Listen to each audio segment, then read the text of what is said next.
അപ്പോൾ ആ പ്രധാനപ്പെട്ട വാർത്തയിലേക്ക് തന്നെ നമ്മൾ ആദ്യം പോവുകയാണ്. തെരഞ്ഞെടുപ്പ് ഫലം വന്നു. 10ാം നാളായി. ഇന്ന് കോൺഗ്രസിന്റെ മുഖ്യമന്ത്രിയെ പ്രഖ്യാപിച്ചേക്കുമെന്നാണ് അറിയുന്നത്. രാഹുൽ ഗാന്ധിയും മല്ലികാർജ്ജുൻ ഖർഗെയും തമ്മിലുള്ള അവസാനപ്പെട്ട ചർച്ചയ്ക്ക് ശേഷമാകും പ്രഖ്യാപനം.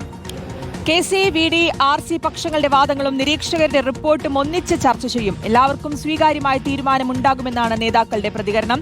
നോബൽ മാരിക്കാരനും റോഷിപാലും ചേരുന്നു. ആദ്യം നോബൽ മാരിക്കാരനിലേക്ക്. Good morning Nobel. 10ാം ദിവസത്തിലേക്ക് എത്തി. ഇന്നെങ്കിലും തീരുമാനമുണ്ടാകുമോ? ഇന്നുണ്ടാകുമെന്നുള്ള പ്രതീക്ഷയോടെ തന്നെയാണ് കാത്തിരിക്കുന്നത്. ക്ഷമ നശിച്ചു കഴിഞ്ഞിരിക്കുന്നു എല്ലാവർക്കും എന്നുള്ളതാണ്. എന്തായാലും സ്വീകാര്യമായ ഒരു തീരുമാനം ഉണ്ടാകുമെന്ന് നേതാക്കൾ പറയുമ്പോഴും അതിനുശേഷം ഉണ്ടാകുന്ന ആ ഒരു പേര് വരുമ്പോൾ ഉണ്ടാകുന്നൊരു പൊട്ടിത്തെറിയൊക്കെ എന്താകുമെന്നൊക്കെ കാത്തിരിക്കേണ്ടതുണ്ട്. എന്നാൽ നമുക്കറിയേണ്ടത് ഇന്നിപ്പോൾ തീരുമാനമുണ്ടാകുമോ? ഉണ്ടാകുമെങ്കിൽ എപ്പോഴായിരിക്കും? വെരി ഗുഡ് മോർണിംഗ് ശ്രുതി, ഷിയാസ്. എന്താണെങ്കിലും കോൺഗ്രസിന്റെ മുഖ്യമന്ത്രി ആര് എന്ന ചോദ്യത്തിന് ഇന്നൊരു ഉത്തരം കിട്ടും എന്നാണ് ഹൈക്കമാൻഡ് വൃത്തങ്ങൾ പറയുന്നത്. കഴിഞ്ഞ ദിവസങ്ങളിലും ഇതേ കാര്യങ്ങൾ പറഞ്ഞെങ്കിൽ പോലും ഒരു ഉത്തരത്തിലേക്ക് തരാൻ എന്താണെങ്കിലും അവർക്ക് കഴിഞ്ഞില്ല. ഇന്നലെ അടക്കം നിർണായക യോഗങ്ങൾ നടന്നു. പക്ഷേ മല്ലികാർജ്ജുൻ ഖർഗെയും രാഹുൽ ഗാന്ധിയുമായി ചേരേണ്ട നിർണായക യോഗം ഇന്നലെ ഉണ്ടായില്ല. അതിപ്പോൾ ഇന്ന് രാവിലേക്ക് 11 മണിയാകുമ്പോൾ ഉണ്ടാകും എന്ന സൂചനയാണ് കോൺഗ്രസ് വൃത്തങ്ങൾ നൽകുന്നത്. അതിന് പിന്നാലെ ഒരുപക്ഷെ പ്രഖ്യാപനം വരാനുള്ള സാധ്യത ഉണ്ട് എന്ന് അറിയാൻ കഴിയുന്നു. പ്രധാനമായും ഇപ്പോൾ നിലവിലത്തെ ചർച്ചകൾ മുന്നോട്ട് പോകുമ്പോൾ നമുക്ക് മനസ്സിലാവുന്നത് മുൻഗണന ഇപ്പോഴും KC വേണുഗോപാലിനാണ് എന്നുള്ളതാണ്. പക്ഷേ അതിനപ്പുറം മറ്റ് ഘടകങ്ങൾ കൂടി പരിഗണിക്കേണ്ടതുണ്ട് എന്നാണ് ഒരു ഭാഗം നേതാക്കളുടെ നിലപാട്. പ്രത്യേകിച്ച് സോണിയാഗാന്ധി, പ്രിയങ്ക ഗാന്ധി അടക്കമുള്ള നേതാക്കൾ ആ നിലപാട് പങ്കുവയ്ക്കുകയും ചെയ്തിട്ടുണ്ട്. കാരണം ഇപ്പോഴുള്ള ഈ ജനപിന്തുണ, VD സതീശിനുള്ള ജനപിന്തുണ പൂർണ്ണമായും തള്ളിക്കളഞ്ഞുകൊണ്ട് ഒരു തീരുമാനത്തേക്ക് പോകാൻ കഴിയില്ല എന്നാണ് ഈ നേതാക്കളുടെ നിലപാട്. കാരണം മലബാർ അടക്കമുള്ള ഇടങ്ങളിൽ വലിയ തരത്തിൽ VD സതീശ് അനുകൂല തരംഗമുണ്ട്. പ്രിയങ്ക ഗാന്ധിയെ സംബന്ധിച്ച് മലബാർ എന്നുള്ള MP ആണ്. ആ പശ്ചാത്തലമൊക്കെ ഉള്ളതുകൊണ്ട് തന്നെ മലബാറിലെ ജനവികാരം, പ്രത്യേകിച്ച് കേരളത്തിലെ ജനവികാരം അടക്കം പരിഗണിച്ച് വേണം തീരുമാനം എന്നതാണ് ഇതിൽ ഒരു നിലപാട് പുറത്തേക്ക് വരുന്നത്, ഒരു അഭിപ്രായങ്ങൾ പുറത്തേക്ക് വരുന്നത്. ആണെങ്കിലും ഇന്നലെ കേരളത്തിലെത്തിയ മുഴുവൻ നേതാക്കളുമായി കൂടിക്കാഴ്ച രാഹുൽ ഗാന്ധി പൂർത്തിയാക്കി. ഏറെക്കുറെ രാത്രി 10 മണിക്കടുത്താണ് VM സുധീരനുമായുള്ള ചർച്ച പൂർത്തിയാക്കുകയും ചെയ്തത്. VM സുധീരൻ എന്താണെങ്കിലും VD സതീശനെ പിന്തുണച്ചു എന്ന്, പ്രത്യേകിച്ച് ജനപിന്തുണ ഒരു മാനദണ്ഡമല്ലേ എന്ന് ചോദിച്ചപ്പോൾ അങ്ങനെ തന്നെയാണ് എന്ന് അദ്ദേഹം പറയുകയും ചെയ്തു. VD സതീശനെയാണ് VM സുധീരൻ പിന്തുണച്ചത് എന്ന് ഏറെക്കുറെ ഉറപ്പാണ്. KM മുരളീധരനും അതേ പിന്തുണ നൽകി എന്ന് അറിയാൻ കഴിയുന്നു. പക്ഷേ ബാക്കി മുഴുവൻ നേതാക്കളും 8 പേരും പിന്തുണ നൽകിയത് KC വേണുഗോപാലിനാണ് എന്നത് വലിയ പ്രസക്തമായ കാര്യമാണ്. അതാണെങ്കിലും ഇന്നിപ്പോൾ ചർച്ചകൾ രാവിലെ ആരംഭിക്കും. ഒരുപക്ഷെ ഇന്ന് തന്നെ ആ ചർച്ചകൾക്ക് പിന്നാലെ മല്ലികാർജ്ജുൻ ഖർഗെയും രാഹുൽ ഗാന്ധിയും തമ്മിൽ നടക്കുന്ന കൂടിക്കാഴ്ചയ്ക്ക് പിന്നാലെ ഒരു പ്രഖ്യാപനം ഉണ്ടാകാനുള്ള സാധ്യതയുണ്ട്. എന്താണെങ്കിലും ഇതിനപ്പുറം ഇനിയും മറ്റു ദിവസങ്ങളിലേക്ക് ഇത് മാറ്റി വെച്ച് കഴിഞ്ഞാൽ വലിയ പ്രതിസന്ധി ഉണ്ടാകുമെന്ന് കോൺഗ്രസ് നേതൃത്വത്തിന് ഹൈക്കമാൻഡ് അറിയാം. അത്തരത്തിൽ ഹൈക്കമാൻഡ് നിരവധി ഇമെയിൽ സന്ദേശങ്ങളടക്കം എത്തുകയും ചെയ്യുന്നുണ്ട്. കാരണം നേതാക്കളെ പിന്തുണച്ചും ഇമെയിൽ സന്ദേശം, പ്രത്യേകിച്ച് VD സതീശനെ പിന്തുണച്ച് വലിയ തരത്തിൽ ഒരു ഇമെയിൽ പ്രവാഹം തന്നെ നേരത്തെ മുതൽ ഈ തെരഞ്ഞെടുപ്പ് ഫലം വന്നത് മുതൽ ആരംഭിച്ചതാണ്. ഇപ്പോഴും അത് തുടരുന്നു. ഒപ്പം ഈ മുഖ്യമന്ത്രി പദം ഇത് നീണ്ടുപോകുന്ന പ്രഖ്യാപനം നീണ്ടുപോകുന്ന അതിർത്തിയും ജനങ്ങൾ, പ്രത്യേകിച്ച് കോൺഗ്രസ് പ്രവർത്തകരൊക്കെ ഇമെയിൽ മുഖേന നേതാക്കളെ അറിയിക്കുന്നുണ്ട് എന്നാണ് അറിയാൻ കഴിയുന്നത്. അതായത് സോണിയാഗാന്ധി അടക്കം ഇടപെട്ടിരിക്കുന്നു.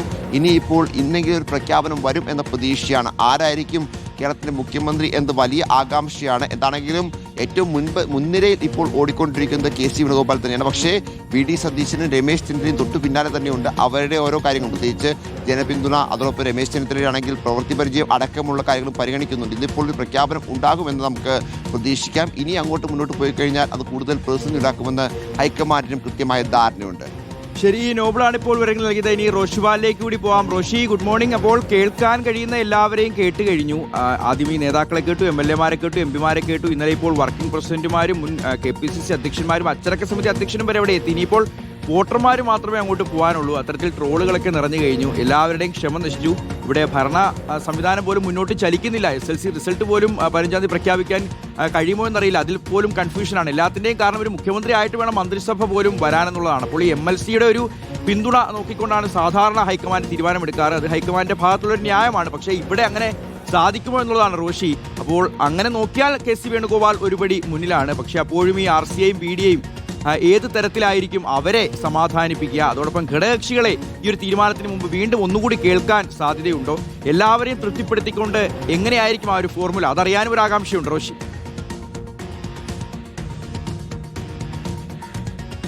ഷിഹാസ്മൃതി, കാരണം നിയമസഭാ കക്ഷി നേതാവിനെ തിരഞ്ഞെടുക്കുന്ന അതൊരു വെല്ലുവിളിയായി കോൺഗ്രസ് ഹൈക്കമാൻഡ് മാറി എന്നത് യാഥാർത്ഥ്യമാണ്. കാരണം ഇത്രയും വിശദമായ ചർച്ചകൾ നടത്തിയിട്ടും അതിൽ ഒരു അഭിപ്രായം സ്വരൂപിക്കാൻ കഴിഞ്ഞിട്ട് പോലും ഒറ്റപ്പേരിലേക്ക് എത്താൻ കോൺഗ്രസ് ഹൈക്കമാൻഡ് ഇതുവരെ കഴിഞ്ഞിട്ടില്ല.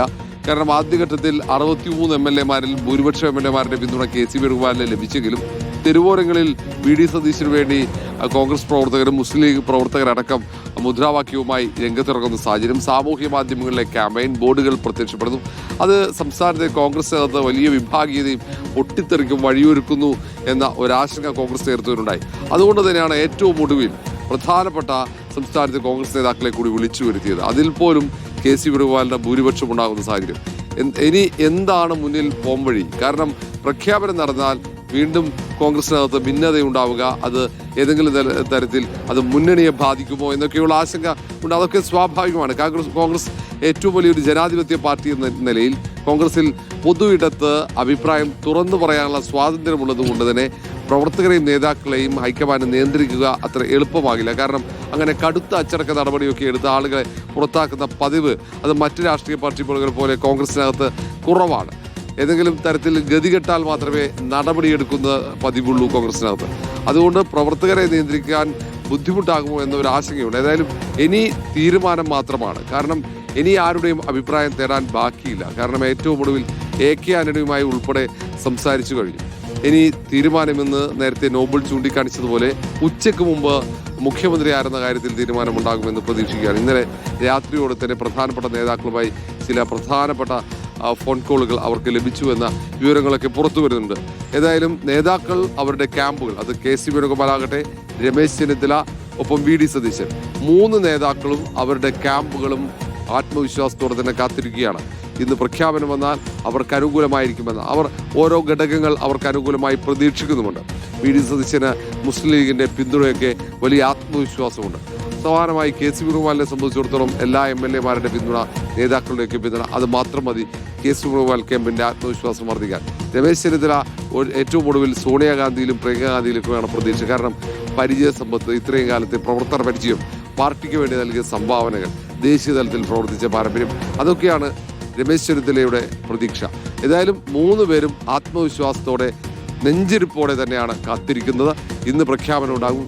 സംസ്ഥാനത്താണെങ്കിൽ ഭരണപ്രതിസന്ധിയിലേക്ക് കാര്യങ്ങൾ പോകുന്നു. നേരത്തെ ഷിഹാസ് പറഞ്ഞതുപോലെ ഈ SSLC ഫലം പോലും മുടങ്ങുമോ എന്ന ആശങ്കയുണ്ട്. കാരണം അതിന് പുറമെ മറ്റു പല കാര്യങ്ങൾ, മന്ത്രിസഭ ഇനിയും വൈകി കഴിഞ്ഞാൽ, കാരണം ഇത് കാവൽ മന്ത്രിസഭയാണ്, പുതിയ മന്ത്രിസഭ രൂപീകരിക്കുന്നത്, അതിന് കുറേ നടപടിക്രമങ്ങളുണ്ട്. ഇതൊക്കെ പൂർത്തീകരിച്ച് വേണം മുന്നോട്ട് പോകാൻ. അതിനിടയിൽ മറ്റു പല കാര്യങ്ങളും ചെയ്യാനുണ്ട്. ചില രാഷ്ട്രീയ തീരുമാനങ്ങൾ എടുക്കാനുണ്ട്. ആ രാഷ്ട്രീയ തീരുമാനങ്ങൾ കാവൽ മന്ത്രിസഭ എടുക്കാൻ അവർ തയ്യാറാകില്ല. അതിന് പുതിയ മന്ത്രിസഭ തന്നെ വരണം. അപ്പോൾ ഇന്നൊരു പ്രഖ്യാപനം ഉണ്ടായാൽ ഒരുപക്ഷെ 15 തന്നെ മുഖ്യമന്ത്രി വലിയ ആഘോഷങ്ങളില്ലാതെ ഒരുപക്ഷെ ലോക് ഭവനിൽ സത്യപ്രതിജ്ഞ നടത്താൻ സാധ്യതയുണ്ട്. കാരണം ഇനി സമയം ഒട്ടുമില്ല. ഏതായാലും ഇന്ന് ഉച്ചയ്ക്ക് മുമ്പ് പ്രഖ്യാപനം ഉണ്ടാകും എന്ന് തന്നെയാണ് കോൺഗ്രസിന്റെ മുതിർന്ന നേതാക്കൾ നമുക്ക് മനസ്സിലാക്കാൻ കഴിയുന്നത്. അവർ ആഘോഷത്തിന് തയ്യാറെടുത്തു നിൽക്കുകയാണ്. ശ്രീ തീർച്ചയായിട്ടും നമുക്ക് അങ്ങനെ പ്രതീക്ഷിക്കാം. എന്തായാലും ഇന്ന് ഉച്ചയ്ക്ക് മുൻപ് തന്നെ ആ തീരുമാനം ഉണ്ടാകും, ആരാകും മുഖ്യമന്ത്രി എന്ന കാര്യത്തിൽ എന്നുള്ളതാണ്. ഇന്നിപ്പോൾ ആ ചർച്ചയടക്കം പൂർത്തിയാക്കിയ ശേഷം ഇന്ന് 10ാം ദിവസമായി രാഹുൽ ഗാന്ധിയും മല്ലികാർജ്ജുൻ ഖർഗെയും തമ്മിലുള്ള അവസാന വട്ട ചർച്ചയ്ക്ക് ശേഷമാകും ആ പ്രഖ്യാപനം വരിക എന്നുള്ളതാണ്. നേരത്തെ ഷിയാസ് ചൂണ്ടിക്കാണിച്ച പോലെ തന്നെ ഈ ഭരണ നിർവഹണ കാര്യങ്ങളിലൊക്കെ വലിയ പ്രതിസന്ധി നേരിട്ടുകൊണ്ടിരിക്കുന്ന സാഹചര്യത്തിലേക്ക് എത്തുകയാണ്. അപ്പോൾ അതിനു മുൻപ് തന്നെ തീരുമാനത്തിലേക്ക് എത്തിയില്ലെങ്കിൽ അത് വലിയ തിരിച്ചടി തന്നെയാണ് ഉണ്ടാവുക എന്നുള്ളതാണ് മനസ്സിലാക്കേണ്ടത്.